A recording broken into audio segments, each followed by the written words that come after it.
Continuing on with our NHL offseason plan series, today we're looking at the Arizona Coyotes. What moves will they make this offseason? We'll discuss that coming up next.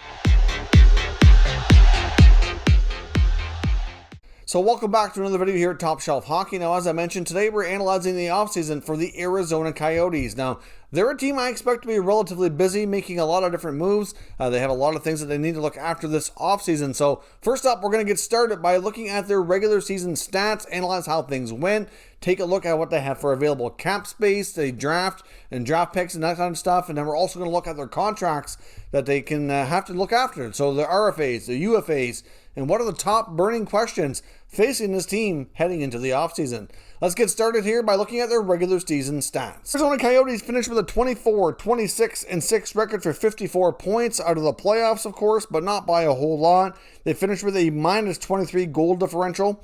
The power play was actually pretty decent. Surprisingly, both their special teams were actually surprisingly where things were at. They had a 20.8% power play success rate for 13th best, and the PK was just shy of 81, and 80.8% for 11th best overall. Now, heading into the offseason, they have $31.6 million in cap space, but they do have a decent amount of contracts to look after here. And the other big thing going into this offseason as well is they don't have their first round pick. They're a team that obviously didn't have a great year, missed the playoffs, and now that first rounder is gone because they had to forfeit it due to the penalties imposed by the NHL after the junior age player scandal that took place before that they're being penalized for. So obviously that's not good. Now let's take a look up next here what they have to look after for RFA and UFA contracts heading into this offseason. RFA's really at the top of the list is one of their top players, and that's forward Connor Garland. He's been one of their top scorers the past couple of years. Been a pleasant surprise for them. There was some trade talk around this player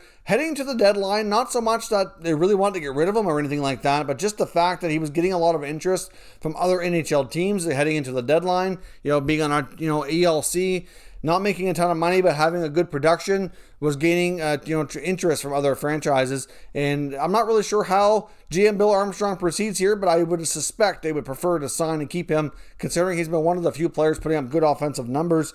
They also have Dryden Hunt, John Hayden, Lane Peterson, and young goalie Aiden Hill. I think Aiden Hill should be a part of the team's future. I have no doubt they would look after him. The Arizona Coyotes UFAs, we've got Derek Brassard. We've got a couple of Group 6 guys with Hudson Fasching and Michael Bunting. Now, I would suspect the Coyotes should get out in front of trying to sign Bunting before he hits free agency. He did put up 10 goals for them in 21 games. So that was a nice find there. To get those extra goals from him was huge. So to me, they try to keep him. But a big chunk of their blue line's unrestricted free agent, which is going to make things interesting.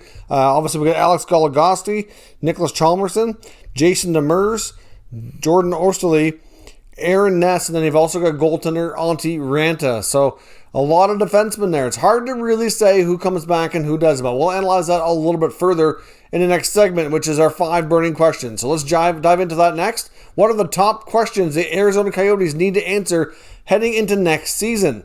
Well, step number 1 is who's going to coach this team? So that's our first question we're looking at.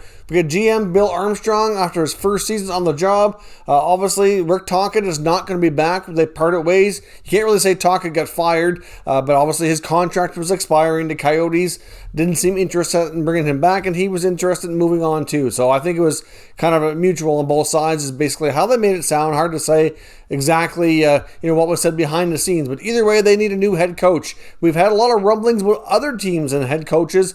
We haven't really heard a lot, though, about potential candidates being interviewed for the Coyotes job, but there has been some speculation that obviously people that are more familiar with Bill Armstrong might be likely candidates. Obviously, he used to work for the St. Louis Blues for a while, so maybe some candidates there that are candidates that have been in the head coaching rumor mill for a while, like Mike Van Ryn, maybe Jim Montgomery. I mean, he was a head coach in Dallas, had some issues, had to step away, got the help he needed, came back as an assistant with St. Louis.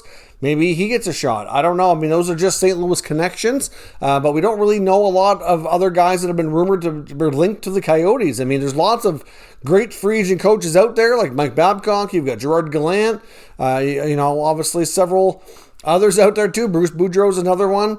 But I'm just not sure that we're going to see the Coyotes go out and expend a bunch of money on a top-notch free agent coach. I'm not sure there's going to be a lot of interest in that regard either. So to me, it's likely going to be Possibly a newcomer or a guy like Montgomery who's looking to make a comeback. To me, that makes more sense. Or maybe they might even go the route of hiring somebody from the college scene. I'm not really sure, but there really hasn't been a lot of talk right now on who's going to coach this franchise next season. But it's certainly a big, important question that the GM has to figure out, and something he has to figure out in not too distant future. Now, burning question number 2 is, will they revisit trading their captain, Oliver Ekman-Larsson? Now, Ekman-Larsson was approached last offseason about a potential trade. He does have a no-move clause, so he has a lot of say over where he can go. He only gave the Coyotes 2 teams that he would be willing to waive for, which was the Canucks and the Bruins.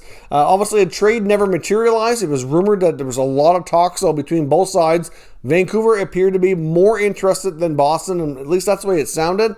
The Canucks, for example, were so interested in trying to make that work that they, I think, really had their distractions from other free agents on their own team. They ended up losing and kind of putting on the back burner until they knew if that deal was going to be completed or not. I don't know if they would revisit something like that this offseason because they have their own big important things to worry about right now. But still, Oliver Ekman-Larsson is, to me, he's an expensive player. I'm not sure that he's really generating enough to justify his contract for a team like Arizona, who's again missed the playoffs. I don't know if he could really make sense and say that this is worth them keeping him. If they can find a way to move him, to me, it makes sense. There's certainly teams out there that are interested, or at least were before. Would they be again? And could they find a way to make it work this time around? I wouldn't be least surprised if the GM approaches Ekman-Larsson and has those conversations with them about revisiting it this offseason. But we'll see. No guarantees that it happens. I just think, to me, it makes a lot of sense for them to explore it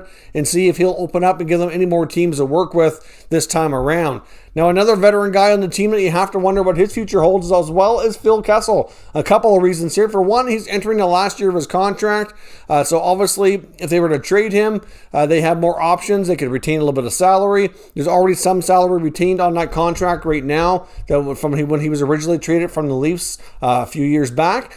So there's, but they do have options, and teams will be more willing to take that on for 1 year. Now, obviously, the other thing with Phil Kessel is we know that he can be, at least has a reputation of being a little bit more of a difficult player to work with. He went to Arizona because of the relationship with Rick Tocchet, who was an assistant coach with Pittsburgh, where he played previously. They had a great relationship. He seemed to understand and get Kessel and was able to communicate well with him.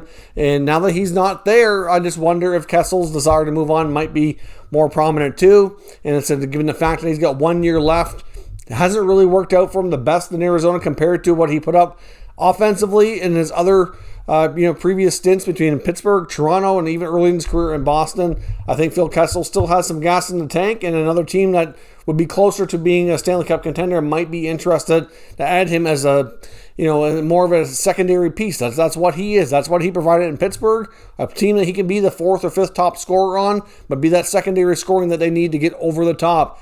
Could a reunion in Boston happen?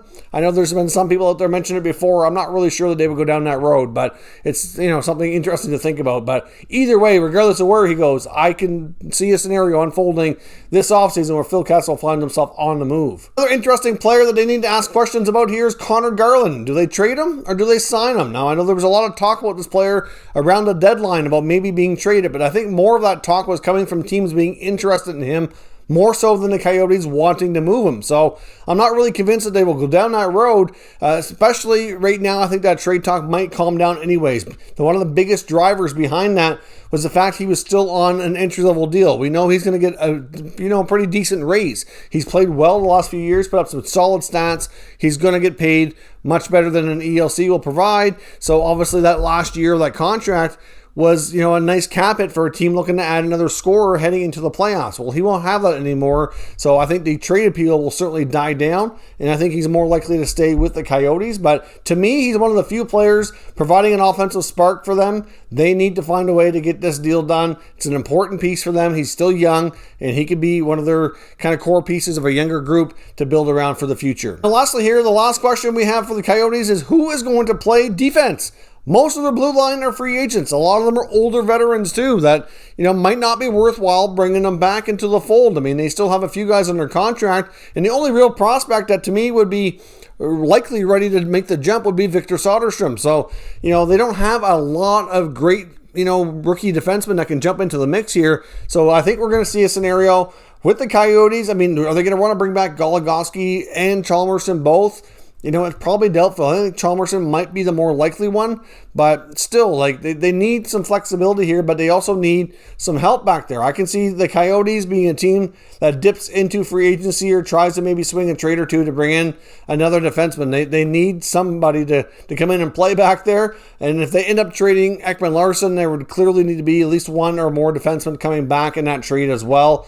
But there's certainly a lot of question marks on this blue line, and I think really we're going to see a scenario where GM Bill Armstrong can kind of start to leave his own mark on this team after being in the GM chair now for a while. He's been able to make some moves, but this is going to be the year where you see more moves, more of a clear out of the old guard, trying to create a different dynamic here and get this team moving forward. But clearly this team has struggled to score goals for a long time. Rick Tocchet played pretty much a dump and chase kind of style, and you have to wonder, did he do that because that's really all he felt he could do with this roster, or was that more his best way to win? To me, I think it's more roster related. This team is just not constructed for that style of game where you can get some good offensive firepower and be more competitive in that regard. They really have to be a stingy team defensively with a real solid goaltender, or they have no chance.